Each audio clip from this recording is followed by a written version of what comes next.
Thank you, Mr. Speaker. I rise today in support of my amendment, which is imperative to bringing home an essential supply chain and protecting our national security, all while protecting the environment. Rare earth elements and critical minerals are essential components in the daily lives of Americans, as well as in national security technology, from home computers, televisions, and vehicles to major weapon systems, including lasers, guided missile systems, jet engines, and alloys for armored vehicles. Currently, China controls the bulk of the global supply of these critical minerals and rare earths that support America's economy and defense industrial base. The demand for these minerals will steadily increase as the global economy adopts new technologies, placing the United States and its allies at a growing disadvantage unless steps are taken to shift production and sourcing away from Chinese Communist Party-controlled entities.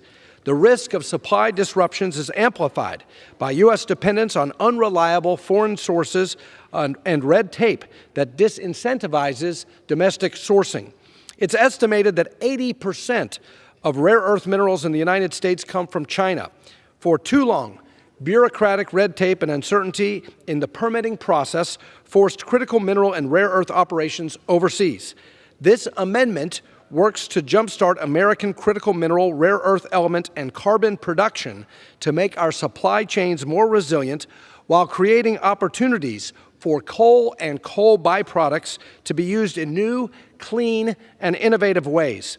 According to the Bureau of Land Management estimates, there are nearly 5,200 coal-related abandoned mine sites that have yet to be fully reclaimed. Through this amendment, we are creating an avenue for rare earths to be extracted from coal waste at these abandoned mine sites. This would not only help the United States with this critical supply chain need, but also address our nation's environmental and reclamation needs. Specifically, this amendment would include projects related to extraction, recovery, or processing of critical minerals, rare earth elements, or carbon from coal, coal waste, coal processing waste, or pre- or post-combustion coal byproducts, or acid mine drainage from coal mines as covered projects eligible for Fast 41 permitting for the purposes of securing the economic and national security of the United States. Mr. Speaker, whether you are like me, a member of the Congressional Coal Caucus, or a member of the Sustainable Energy Caucus, or a national security hawk, a member of the Select Committee on the Strategic Competition between the United States and the Chinese Communist Party, every member of Congress should be for this win-win-win solution. A win to reclaim these abandoned mine sites and fix an environmental problem. A win for the coal industry and the workers in the coal industry who need alternatives to combustion of coal now that we're in the transition phase of our energy development in our country. And certainly for national security, this is a way for us to end overdependence on the Chinese Communist Party for critical national security sensitive supply chain needs. The United States must innovate and secure its supply chain of sensitive strategic materials in order to reduce reliance on Chinese Communist Party controlled materials overseas. I encourage my colleagues to vote yes on my amendment, which I expect to be fully bipartisan, and I yield back. Gentleman yields back. For what reason does the gentleman from Arizona seek recognition? Thank you, Mr. Chairman. I rise to claim the time in opposition to this amendment. Gentleman is recognized. Thank you. House Democrats filed amendments to HR1 that would help mitigate some of the outright damage to our climate, our communities, and our economic future that is in the bill. Unfortunately, only 7 out of 95 were made in order to get an open debate and an up and down vote.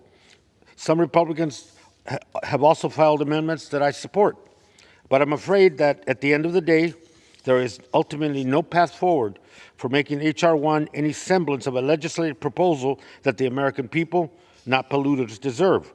The Polluters Over People Act will actively and aggressively take us backwards regarding emissions and in our transition to clean energy. It guts our bedrock environmental laws and takes communities out of the permitting process entirely, the public's right to know. And some of the Republican amendments add to that mess. To start, I rise today in opposition to this amendment, which would make a harmful bill even worse by arbitrarily eroding community protections under the National Environmental Policy Act, or NEPA. This amendment greatly expands the limited environmental review standards of the 2015 FAST Act to a series of coal waste extraction activities that can cause significant environmental damage and warrant strong environmental review standards. There's already a deliberate process in place under the FAST Act to expand its limited environmental review standards to new types of projects under certain conditions.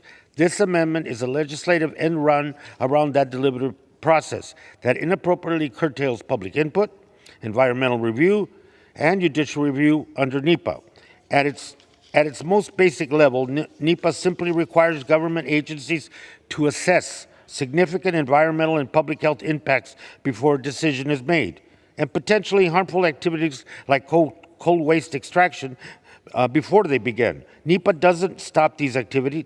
It simply ensures that their impacts are considered and that the public knows.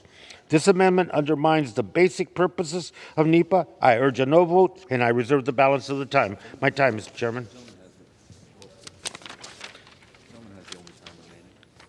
Gentleman has the only time remaining right now. Gentleman reserves.